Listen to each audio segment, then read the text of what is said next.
بسم اللہ الرحمن الرحیم۔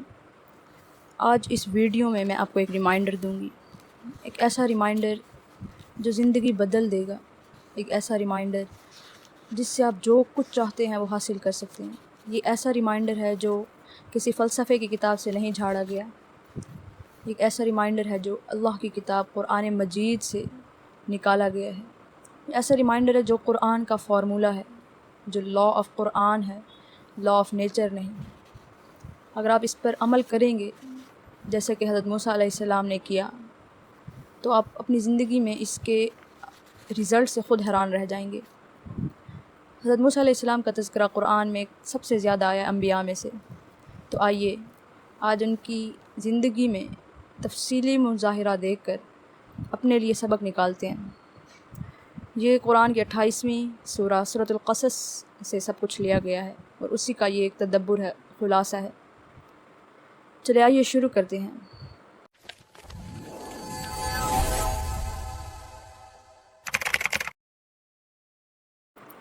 حضرت موسیٰ علیہ السلام کو اللہ تعالیٰ نے فرعون کے پاس پناہ دی شارٹلی، کہ ان کی والدہ کو اللہ تعالیٰ نے وحی کے ذریعے بتایا کہ فرعون جو سارے لڑکوں کو ذبح کر رہا ہے، تو آپ اس کو کسی ایک جسے کہتے ہیں نا باکس میں ڈال کر اسے دریا میں بہا دیں، اور دریا اسے ساحل تک لے جائے گا، اور پھر ساحل سے وہ میرے دشمن اور موسیٰ کے دشمن کے ہاتھ لگے گا۔ اور اسی طرح اللہ تعالیٰ نے حضرت موسیٰ علیہ السلام کی پرورش فرمائی فرعون کے اپنے گھر میں۔ حضرت موسیٰ علیہ السلام کو لوگوں کی مدد کرنے کا بہت شوق تھا، جس طرح کہ ہر انبیاء کو شوق ہوا کرتا ہے۔ ایک دفعہ فرعون کی فوج میں سے ایک شخص اور بنی اسرائیل میں سے ایک شخص کی لڑائی ہو رہی تھی۔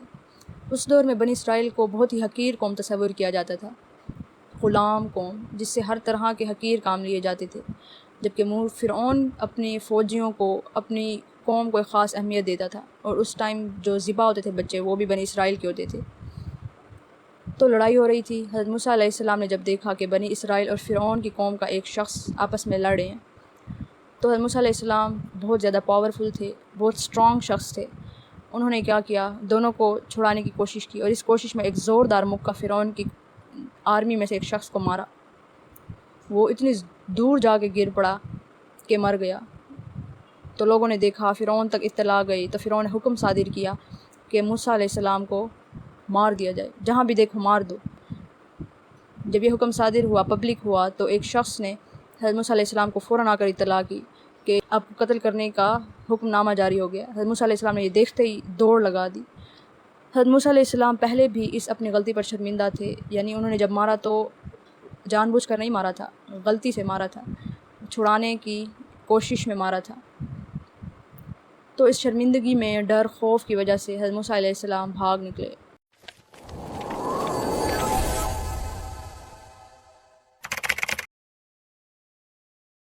ابھی ان کو اس ٹائم نبوت عطا نہیں کی گئی تھی، نبوت یعنی کہ ابھی وہ نبی نہیں بنے تھے، وہ صرف ایک عام شخص تھے۔ تو جب ان کو یہ حکم سنایا تو وہ بھاگ نکلے، جہاں بھی دیکھا انہوں نے بس دوڑ لگا دی۔ بھاگتے بھاگتے کئی دن ہو گئے، ہو سکتا ہے کئی مہینے بھی ہو چکے ہوں، جا کر وہ ایک صحرا میں پہنچے۔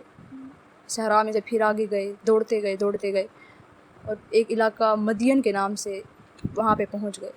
مدین ایک ایسا علاقہ تھا جو صحرا کے درمیان جیسے زرخیز علاقہ ہوتا ہے، وہاں پہ کچھ تالاب وغیرہ ہوتے ہیں اور پانی وغیرہ ہوتا ہے، وہاں پہ پہنچ گئے۔ پھر حضرت موسیٰ علیہ السلام نے دیکھا کہ پانی کا تالاب ہے، وہاں سے پانی پیا اور ایک سایہ دار درخت کے نیچے جا کر بیٹھ گئے، اور اتنے تھکے ہوئے تھے کہ آرام کرنے لگے۔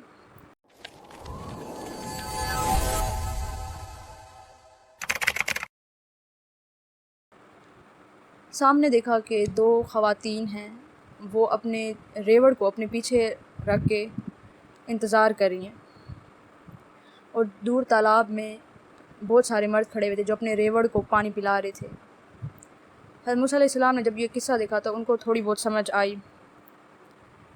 وہ ریوڑ آگے جاتا تھا اور یہ خواتین یعنی ان کو روک دیتی تھیں کہ ابھی انتظار کرو، یعنی ریوڑ کو انتظار کروا رہی تھیں کہ اب وہ سارے مرد چلے جائیں تب ہم دیکھیں گے۔ پھر حضرت موسیٰ علیہ السلام نے اس معاملے کی تھوڑی آبزرو کیا، اس سچویشن کو، پھر جا کے ان عورتوں سے پوچھا کہ کیا مسئلہ ہے یعنی آپ کا۔ انہوں نے کہا کہ ہم ابھی اپنے ریوڑ کو پانی نہیں پلا سکتے، یہاں تک کہ سارے چرواہے اور اپنے ریوڑ سمیت لے جائیں، یعنی یہ راستہ چھوڑ دیں، کیونکہ ہمارا والد ایک بوڑھا شخص ہے۔ ان کے والد کون تھے؟ حضرت شعیب علیہ السلام، جو ایک نبی تھے، اور مدین میں ان کو نازل کیا گیا تھا، مدین کی قوم کی طرف۔ تو حضرت موسیٰ علیہ السلام کو یہ معاملہ سمجھنے میں دیر نہیں لگی، انہوں نے یہ دیکھ لیا کہ یہ مرد جو ہیں شاید عورتوں کو تنگ کریں گے، اس لیے عورتیں اپنا ریوڑ سمیت تھوڑی پیچھے کھڑی ہوئی ہیں۔ حضرت موسیٰ علیہ السلام نے بغیر کچھ کہے، بغیر کچھ فری ہوئے خواتین کے ساتھ، صرف ان کے ریوڑ پکڑا اور وہاں پہ جا کے تالاب میں ان کو پانی پلانے لگے، ریوڑ کو۔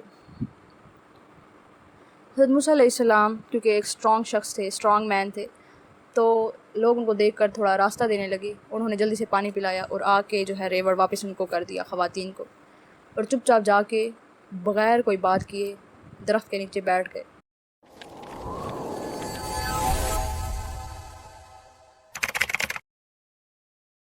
یہاں پر جو پہلی چیز ہے نوٹ کرنے کی، قرآن ہمیں سکھا رہا ہے، جو پہلی چیز ہے وہ یہ کہ جب آپ لوگوں کی مدد کریں تو جب مدد کر لیا آپ نے تو اس چیز کا انتظار نہ کریں کہ وہ آپ کو تھینک یو بولیں گے یا آپ کو اپریشیٹ کریں گے کہ شکر آپ نے ان کا تھوڑا ہاتھ بٹا دیا، ان کی ہیلپ کر دی، کیونکہ قرآن میں آپ کہیں بھی یہ نہیں پڑھیں گے کہ جب حضرت موسیٰ علیہ السلام نے ان کو ریوڑ کو ان کے حوالے کیا خواتین کے، تو انہوں نے کہا تھینک یو ویری مچ، اور حضرت موسیٰ علیہ السلام نے کہا کوئی بات نہیں، یہ میرا فرض تھا وغیرہ وغیرہ۔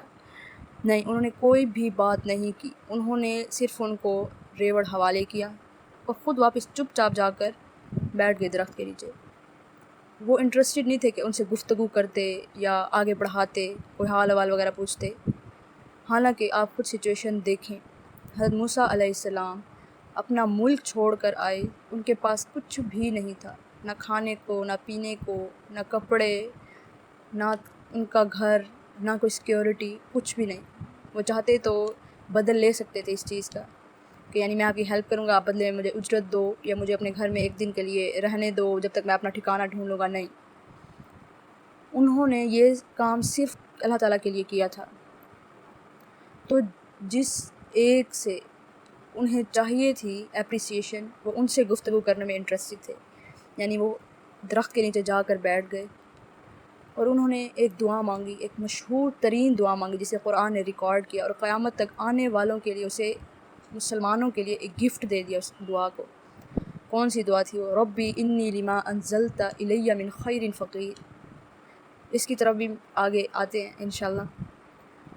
تو اس چیز سے کیا حاصل ہوتا ہے کہ اگر آپ نے اپنی نیت خالص کر لیا کسی کی مدد کرنے کے لیے، آپ نے کسی کے لیے کچھ اچھا کیا ہے، تو یہ ایکسپیکٹ نہ کریں کہ آپ کو وہ بدلے میں کچھ دے گا۔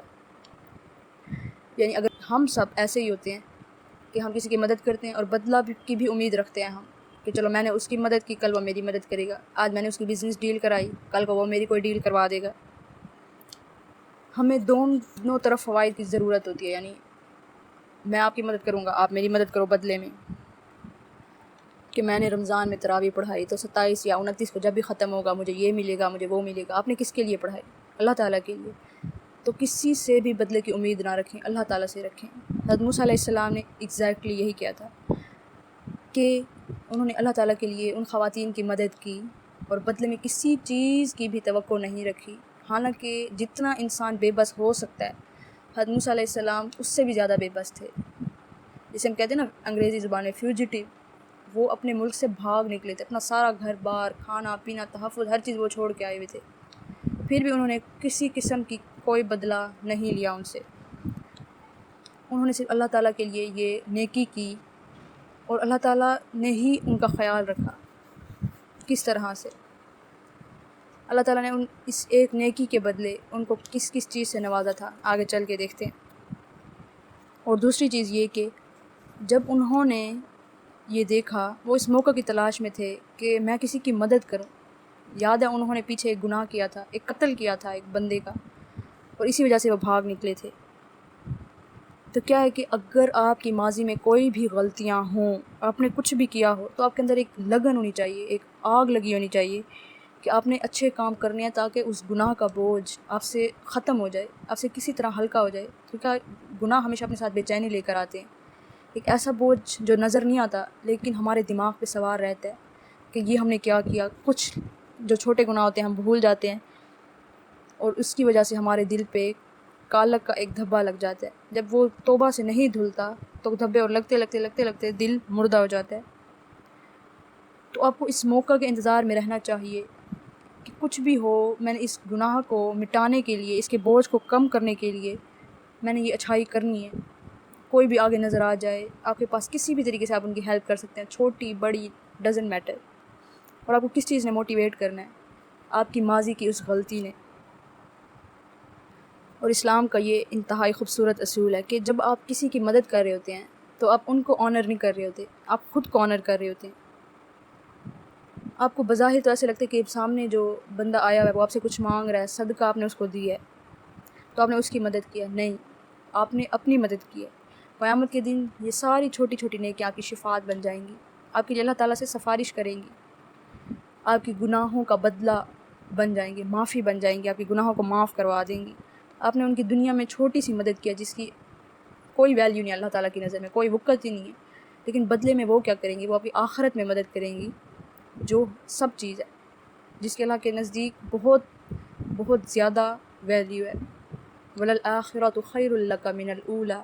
اور جو بعد میں آنے والی ہے یعنی آخرت، وہ پہلے سے یعنی اس دنیا سے بہت بہت بہتر ہے. یہ رویہ ہونا چاہیے. کسی کی مدد کر کے ہمیں خود کو بڑا نہیں محسوس کرنا چاہیے، ہمیں یہ محسوس کرنا چاہیے کہ ہم نے ان کی مدد کی اور اس کی وجہ سے ہمیں بہت فائدے ملے، روحانی طور پر، اسپریچولی، فزیکلی، مینٹلی، ہر لحاظ سے. اور موسیٰ علیہ السلام کی طرح آپ کا گناہ بڑا نہیں ہوگا یقیناً. آپ کی ماضی کی کوئی بھی غلطی ہوگی وہ موسیٰ علیہ السلام کی اس قتل سے تو چھوٹی ہوگی.